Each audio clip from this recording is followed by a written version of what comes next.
Hey, it's Deanna with Stitches Quilting, and we are excited to have you here. It's Friday evening on the 15th, I believe, 16th of February, and today we're going to talk about quilt markers and how to improve your quilting accuracy by using quilt markers, or maybe just quilting headaches by using quilt markers. So let me go ahead and get started with that. Hey Vanessa, how are you? So I have a quilt that we've been working on. It's just a simple 9-patch quilt, and we are using a collection of fabric called, Vanessa, Heart and Soul is the name of the collection of fabric. And the quilt is just right there in the background. I think I'll turn off a couple of the lights on there, but let me go ahead and show you. It's just a basic 9-patch. And what we've done is, as we made the blocks, the 9 patches, and squared them up. Hi Liz, hi Joe. We actually put a quilt marker on the block because my son is making this quilt and he was very particular about the order that he wanted these 9 patches to be put in. Hi Amy. So he stitched together all of those 9 patches back there. So, but what we've done is I made some quilt markers, and these are available for free on the website. They're backwards again. But you can see in the center of each one of those 9 patches, you can see a number quilt marker, and these are the number of the blocks that he wanted in the order that he wanted. And then we went ahead and we put a sashing around these 9 patch blocks. So this is just a 9 patch. There's 3 by 3 squares on there, and that's a 9 patch block. So what you do is you can go to the website and download the quilt markers for free. And I actually am improving the download system. So this time you'll just click on it and it should give it to you pretty instantaneously. So I'm really excited about that. Let me know if it improves. Yes, if you share tonight, I have got the funnest thing that we are going to share. So let me grab that real quickly too. I didn't put it in front of me. They now have these really cute new felt pendants. Hi Dee Dee. That have got the funnest sayings. So if you share tonight, I will go ahead and mail you guys one of these. This one says eat, sleep, sew. This one says stitch please. This one says sewist with a thimble on there. This one says quilter with a pair of scissors. And this one says cut, sew, and repeat. So for those people that share the video tonight, we'll go ahead and pick the top 4, how about? And then get these, and then we'll figure out who each of these go to. So the size of the quilt blocks, we started with with a 5-inch charm pack is what I gave my son for this quilt. And he's done a really good job. I'm really proud of him. He's done a great job. So let me go ahead and get back to what we're doing. But yes, 5-inch squares. And we just actually used 3 charm packs of the Heart and Soul fabric. And that's what he did, is to arrange all of those. I had him put them on an 18-inch design board, and it seemed to work really well. The finished block size is actually 13.5 inches. I will make this pattern available for you guys. I do in the post that has to do with the quilt markers. And if you would like the quilt marker, just say, what was it, Corey? Quilt marker, or you can use any of those words, quilt, quilting, marker, or what was the other word? Sashing or sash. Because, hello, Carolyn from Missouri. So those, you can just use any of those words if you'd like to get the link to download these. And let me know if I improved the link system. I'm trying to improve. Okay, so one of the very important things for those people that are new to quilting and sewing is that we always want to square up our blocks. So I'm going to show you how I square up a block. So you always sew these together with, your 9 patch like this. But it is so important. So I left 2 squares, 2 9 patch blocks to go ahead and lay out for you guys to square up. And these, when they're finished, they're 13 inches, 13.5 inches. So let's go ahead and lay this down. You can see right here, we've got a little bit of some offness right there. You guys can see that. Anyways, is it marker or markers, Corey? Are you guys getting it? This is markers. Okay, markers. So I guess quilt markers. Since they're more than one, right? They're A, B, C's, and 1, 2, 3s. Okay, so I just squared that up so it's a little bit better right there. And then I'm going to go ahead and, so it's very, very important as you are building your quilt that you're constantly squaring up your quilt block. So right here, I'm going to lay this down on this side. Let me make sure you can still see this. I'm just using a rotary blade and my ruler here, and I'm going to lay this down. I safety pin my quilt markers to my blocks, and that makes it a lot easier for me. Hi, Nancy from New York. So I am going to just come over here at 13.5 inches, and I don't know if you guys can see this. Let me bring this over, but you can see there's quite a bit of unevenness right here because we're just using a turn pack, and this was one of my son's first time really quilting. He's 16, and whoops, and this will be a gift for tomorrow that he is giving. So we will, he's on his way home, and then we'll throw this on the long arm, and I'll have him long arm it real quickly. So anyways, which works out fine. We are actually, so I've got these two sides at 13.5 inches. Now I'm going to just make sure the two other sides of this quilt block are at 13.5 inches. So before you put on your sashing, you absolutely want to make sure that you're at a square block because it can just get crazy out of control and bumpy. I don't know if you guys have noticed that as you're quilting and piecing something together. Do you guys agree with squaring up your quilt blocks as you are building your quilt? So I'm going to make sure that when I'm squaring these up, I'm also going to make sure that my seam with my ruler is consistent with what I've got going on there. And I'm going to put that on, and then I'm going to take this and just trim that off so it goes right like that. And then I'm going to just bring this over here to this other side. And it's been really fun seeing this quilt come together. And how diligent my son was at doing this. I was really impressed at how diligent he was. So that was quilt block number 8. And now we're going to go ahead and go to quilt block number 9 real fast. And I will square this one up again, although I probably don't need to. I think you guys have the squaring up part of it. Let me go ahead and show you then what I've done. So I still need to square up quilt block number 9 is what I need to be. So the lighting is too bright at times. Yes, we can definitely turn off some lights. So let me look at that. As soon as Corey is finished, I'll have him. Corey, maybe you can turn off that light right next to you. Now, when I am sashing, I actually measured and cut the sashing strips exactly what I wanted them to be. And so that was at 13.5 inches. So, yes, squaring up is necessary. Otherwise, you will have many wonky blocks. And it also will make it so your quilt is just not flat and it's bubbly, you know, and it doesn't hang flat either. So you can see that let's go ahead and push number 9 away, that I went ahead and I cut my strips precisely at 13.5 inches. So when I am stitching these strips on, they are going on exactly like that. And we are continuing with this process of keeping it squared up. Does that make sense? So, so you can sometimes add sashing on and then cutting your strip, but you're going to be a lot more successful if you actually use sashing that is exactly the size of the block that you need. And it kind of keeps you, once again, on that squared up look. So let me go ahead and show you. This was quilt block number 7, and this was row number F. So right here, row number F and quilt block number 7. And then you can see I sashed these 2 yellow strips on here. And then now I will stitch onto this quilt block number 8.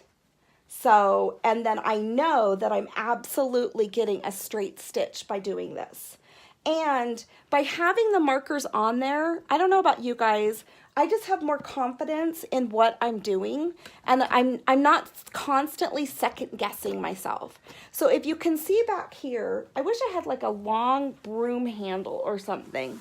But if you can see back here on the quilt that's back there, there's that cute little ruler over there. But there's row A way up high, and then row B, row C, row D, and row E. So this is row F that I'm working on right here. And then these are the quilt block numbers in there. I did finish, go ahead and finish already, this last section of the quilt that matches up to it, which is actually row G. Can you see that okay? Row G, H, and I. So it gives me a lot more confidence, and I just safety pin them to this, and I make sure that I'm at least a 1/4 of an inch from, let's go ahead and bring that down just a little bit, but a 1/4 of an inch from I safety pin this about a 1/4 of an inch from where my piecing might be. Does that make sense? And then I just leave those on there, and I just have my piecing goes a lot faster for sashing these blocks than I normally would, because I just have complete confidence. And then I can also string feed. So then you can be string feeding these pieces for this row of G in while you're, and saving more time that way too. So anyways, okay, so gosh, you guys, that's kind of what I wanted to share with you, was using these type of quilt markers. I made the quilt markers for you guys so that you've got space to actually cut them out with a pair of scissors. So you've got a cutting space right here, and it also has a little white line around the edge so that you can actually use the white line. It's not printing off the edge. Does that make sense? Does adding cornerstones make it easier? Great question. I added the cornerstones because, and this was actually a 4" by 4" square. And I just kind of felt like it worked for this quilt. Her favorite colors are blue and yellow. And I really think that we've kind of tied in the blue and the yellow with this. I actually think I didn't really want to have to piece my 42" strips on this side right here. I knew I could probably piece them this way. But then there's my length there too. Does that make sense? So I just didn't want to be having a piece of something put together, midstream through the quilt. So I decided, which is actually really silly because I have an entire bolt of this yellow. Why I didn't do that, I don't know. I don't know. I guess sometimes I feel like being wasteful with fabric is, maybe I should have done that, but I did cornerstones because her favorite colors are the blue and yellow. And I'm trying to highlight this yellow that's coming out on this quilt, this little quilt block right here. So we're gonna go ahead and do the whole side of the backing in this yellow and the binding in the yellow too. I'm gonna ask my son when he gets back if he wants another border of yellow or if this is plenty. I think it's probably plenty big. What do you guys think? I wish you would show us, what does that say? What does that say, Corey? I wish you would show us something without... How to measure the cornerstones and sashing. With the sashing. Okay, great. Okay, that's a great idea. Okay, so let's go ahead and do that really fast. So because this block is actually, this is block 9. We don't want to touch 9 yet. Because this block, I squared it up so it's a perfect 13.5 inches by 13.5 inches. Then I know mathematically, let me grab the design board real fast because I can show you this a little bit easier. Oh, you guys, we need to do our episode on making our design boards. So let me show you this. So I know, since this is a 13.5 inch square block, that I know my sashing strips are going to need to be 13.5 inches right there. So the cornerstones don't match the seams well. Yes, that can be the case. But remember that the width of fabric right here, this is 13.5 inches long, but my sashing strip is 4 inches wide. So that means my cornerstone to meet up with this right here let's see here, to meet up with this 4-inch strip of fabric that's also 13.5 inches long. In order to have this meet up right here, I need to have a perfect 4 by 4 inch block. Okay, so when I'm sewing these together, let me show you this. I'm sewing together all of, I'm sewing together row H, which is sashing strip, block, sashing strip, block. My row G is actually the setting square, sashing strip, setting square, sashing strip. If you go to the link, if you comment in the Facebook comments below, it was quilt markers or quilting, or you can say, oh, Corey, what else was it? It was any of those words. It will give you the link to this blog post. And then on the blog post, you can download these quilt markers for free. But it will show you the diagram of how I laid out the sashing squares for this quilt block. So I do have something already prepared for you for those that want to get a little bit more clarification on the sashing squares and the cornerstone blocks, because you'll see how I have that all laid out.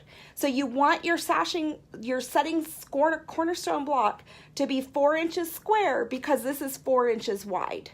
All right, so I need to then accommodate this by 4 inches and by 4 inches. When it's finished, it's actually going to be like 3.5 inches with the 1/4 inch seam allowance. Okay, so anyways, let's see. What else can I help you guys know with? Now, it's quilt markers, or you can just say quilt. You can say quilting. You could say quilt, quilting, markers, sashing or sash. Sashing or sashing. Let me know if you guys are getting the link for this. Did it activate, Corey? The mini chat, can you go look and see if the mini chat is activated? No, I really can't tell. I think it is. Okay. It says So, it's active. yeah, so this is active, so you should be getting this link that will help you. Good, you're getting it. Okay, great. So, but on that blog post, if you click on the blog post, then there's an opt-in to get this, but once you opt in for this, it'll immediately send you straight to the PDF. You don't have to get the email and then click on the PDF. This will immediately give you the PDF. I'm really proud of myself for figuring that out.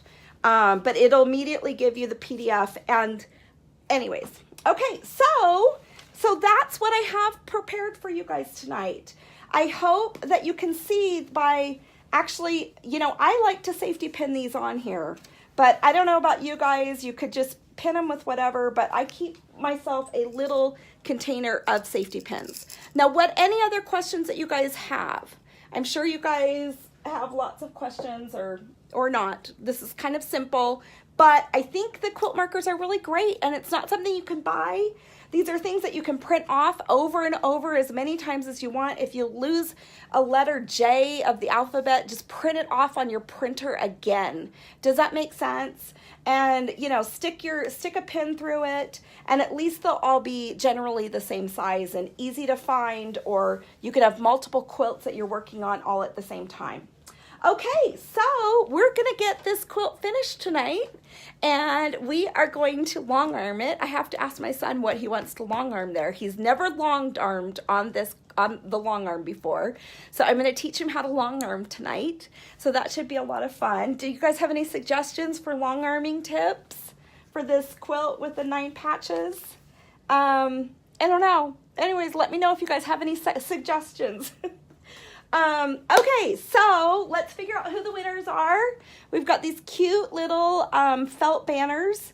It says cut, sew, repeat, quilter. It says sewist, stitch please, and it says eat, sleep, and sew. So these are just so darling. I think they're just kind of fun to just put on anything, you know what I mean? So if you shared, then I'll go ahead and pull down from the list. Actually, Corey, do you want to help me do that? And there should be a Post-it note that you can write on right there too. And then you can just let me know. So a 9-patch quilt is really great, a great quilt to work on. If you're learning how to quilt, yeah, if you could just look at 4 people that shared on Facebook, then we can go ahead and get those names. So hold on for just one moment. What else have you guys been up to? Anyways, let me know what else you guys have been up to. But a 9-patch is actually, it was one of my very first quilts that I made like 24 years ago, was a 9-patch quilt, and it was really fun. And I actually lost that quilt though, so I'm very sad about that. I almost want to get it remade, but a 9-patch is a great quilt to start off on, and you can either do sashing, you could do no sashing. We just wanted the quilt to be bigger, so we did put some sashing in there, and then I put the cornerstones just to get that blue and yellow effect. Do you have 5 names or 4 names, honey? I've just only found one person that's shared so far. Okay, I see lots of shares. Can you scroll through it? Where are the shares? Okay. Here? Just scroll through the words. Go down further. There you A go. lot of people like them, looking for Okay. shares. He's finding them. What else have you guys been making? Oh, we did set up the group. So there were lots of great suggestions for the group names. And so with the names, I loved everybody's suggestions, but some of the group names were already taken. So we went with Everyone Can Quilt. So I did create a quilting group called Everyone Can Quilt on Facebook. So then you guys can share pictures of everything that you've made and anything that you might be working on. And oh my goodness, I love all the pictures you guys are posting in there. It's definitely inspiring me to like get my major quilt on, and I love seeing everything that everybody has. It's been really a lot of fun. So it's fun to see everybody that's done things. So anyways, all right, well, we're getting some names from Corey Wall over there. So Corey. I've only seen 2 that you've shared. Okay, well, give me the first 2 names that you've written down so far. Everything else just is liked. Okay, so we've got Colleen Barclay, and we've got Anna Tobin, and so we've got those 2 names. Let me see if I can go ahead and find more names that have shared, people that have shared, because he's not finding those. I think because he's watching it. So let me see if I can find some for myself here. I feel so bad because he's probably watching it live. Oh, Lois Brown. Let's do Lois. So let's write that down. We'll write that down real fast, Lois. Here you go, Corey. Lois Brown. And let's get another one. And we are a little behind on shipping out all of the free stuff. And Joyce Wernsman.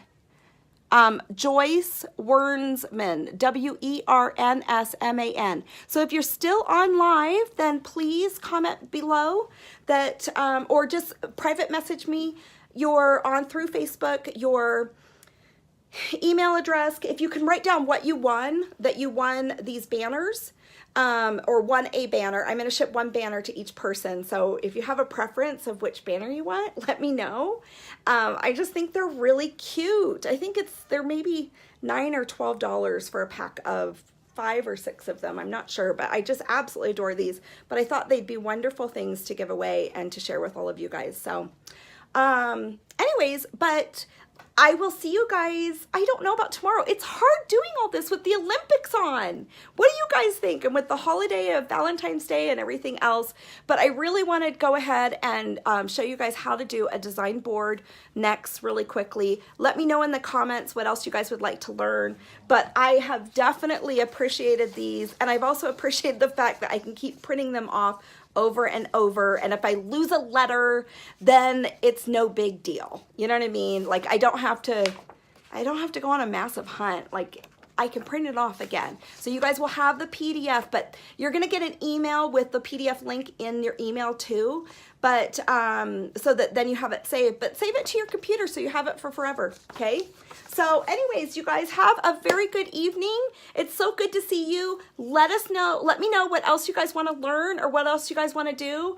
And I know the Olympics are so fun. I'm anxious to go see like a preview of it or listen to a preview while I'm teaching my son how to long arm this evening. So you guys can think about me as I'm down long arming with my son. It'll be kind of cute. So we'll see. I'll be sure to let you guys know, post pictures of what the quilt looks like and everything else. So I think it should look really good. One really quick thing that I really liked about this fabric collection, he's making this for his little sweetheart, but in the middle of each block, it has these words that are called like integrity, faith, good works, individual worth.